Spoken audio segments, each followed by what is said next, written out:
Assalamualaikum, perkenalkan saya Wisa Olivia, NIM 193030502053. Di sini saya mendapatkan komplek bangunan pendidikan pada bangunan Student Center.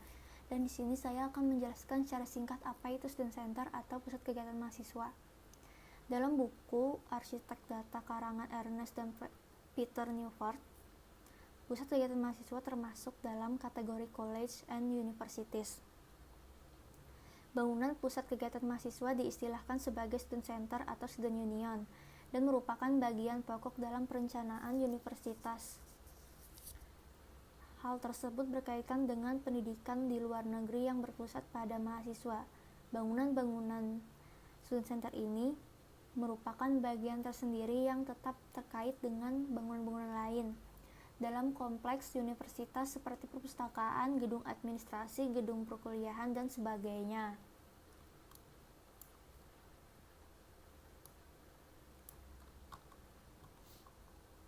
Dalam buku Planning Operation College Union Building, menurut Porter 1967 menyebutkan bahwa fungsi dari pusat kegiatan mahasiswa yaitu sebagai ruang tamu dalam menyediakan pelayanan yang dibutuhkan bagi keluarga universitas. Selain itu, pusat kegiatan mahasiswa juga berfungsi sebagai media pendidikan informal untuk melengkapi pendidikan akademik peserta didik. Seluruh kegiatan mahasiswa baik secara akademik maupun non-akademik difasilitasi oleh kegiatan mahasiswa, serta yang menjadi pusat kegiatan dalam suatu lingkungan universitas. Secara umum, bangunan student center ini memiliki fungsi sebagai tempat bagi kegiatan universitas yang mewakili banyak kepentingan dari berbagai pihak. Fungsi pendukung lainnya dari student center yaitu sebagai sekretariatan UKM yang ada di Universitas Palangkaraya. Kebetulan di sini saya mendapatkan arsitektur kanon Balkrishna Doshi. Doshi telah mengkategorikan 8 prinsip dalam arsitektur tradisional yang diyakini akan sangat memperkaya praktik kontemporer, dan dia telah menggunakan semua prinsip ini dalam gaya arsitekturnya yang terlihat jelas. Di sini saya mendapatkan dari buku Arsitektur the People. Yang pertama, mythical sense, yang kedua, transformation, yang ketiga, human institution, yang ketiga, flexible redundant rigid approach, yang keempat, symbolism, yang kelima, amorphous rather than finite forms, yang ketujuh, Vastu Purusha Mandala, yang kedelapan, timeless. Berdasarkan pengamatan, setiap karya Balkrishna Doshi menunjukkan bahwa standar desain yang tercantum dalam bukunya berlaku untuk karya-karya arsitektur di atas, meskipun bangunan tertentu mungkin tidak memenuhi seluruh standar yang digariskan dalam literatur sebelumnya. Selain itu, ada kriteria tambahan yang dapat ditemukan pada setiap arsitek Balkrishna setiap karya arsitek Balkrishna Doshi. Berikut kesimpulan kriteria yang ada. Yang pertama, konsep arsitektur tradisional dengan menggabungkan elemen-elemen tradisional sesuai lingkungan setempat dan menciptakan bangunan yang memancarkan keajaiban dan keberadaan spiritual. Yang kedua, bentuk ruang yang dinamis dan fleksibel, sehingga ruang-ruang dapat berubah dan berkembang seiring waktu sesuai kebutuhan fungsional. Yang ketiga, penggunaan struktur yang adaptif dan menerapkan bangunan bertingkat. Yang keempat, merancang ruang terbuka yang akan menciptakan lingkungan yang mendukung interaksi sosial, pertukaran ide, pengalaman budaya.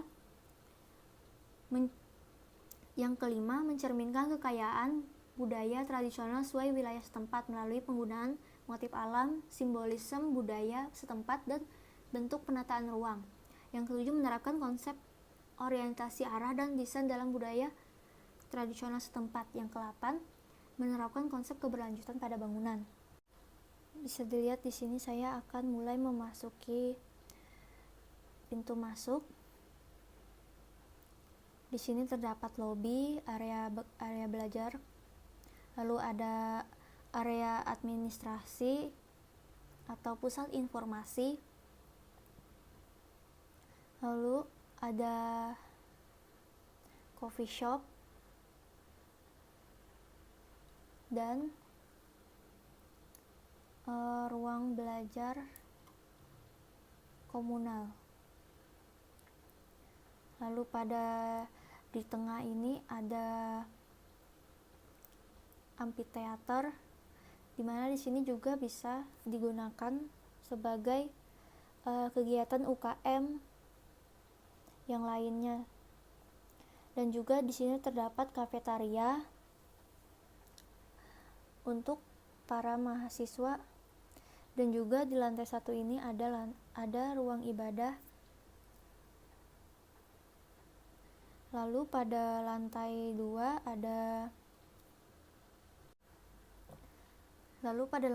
ada area retail, auditorium 1, auditorium 2, area permainan, ruang lab teknologi, dan area perpustakaan. Dan lalu di lantai 3 ada ruang ATK 1 dan ATK 2, lalu ruang kelas 1 dan ruang kelas 2, lalu ruang pertemuan 1 dan 2, dan lantai 4 ada ruang studio radio, latihan tari, latihan paduan suara dan orkestra,